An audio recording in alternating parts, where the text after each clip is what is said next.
Bilang ng suspected dengue cases sa Region 1 tumaas ng 56% mula Enero hanggang Agosto, ayon sa Center for Health Development. Ang detalye sa report. Tutok sa pag-aalaga sa kanyang 3 anak si Michael mula sa barangay Gilig, Mangaldan, Pangasinan.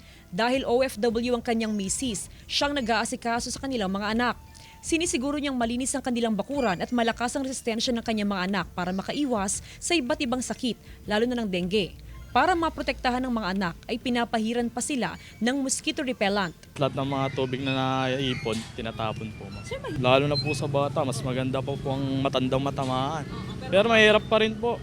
Sa datos ng Center for Health Development o CHD, umakyat na sa kabuang 5,959 ang suspected cases ng dengue sa Region 1 simula January 1 hanggang August 2, 2025. Mas mataas ito ng 56% kumpara sa nitilang kaso sa parehong panahon ng nakaraang taon.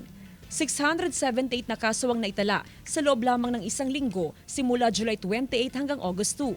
Umakyat na rin sa 23 ang naitalang namatay simula Enero hanggang Agosto matapos tamaan ng suspected dengue. Ang tinitingnan natin yung incubation period ng dengue ay mga 2 weeks after po na makagat kayo ng lamok. Kung after po yun nung mga pag-ulan-ulan, pinipredict natin na baka hanggang mid-August pa po or late August, makikita natin yung maaaring pagtaas pa po ng kaso ng dengue.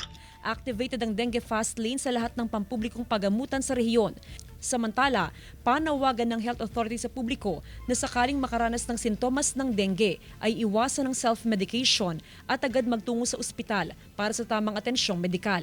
Kasama si Jing Dakanay, Jasmine Gabriel Galbang, One North Central Luzon.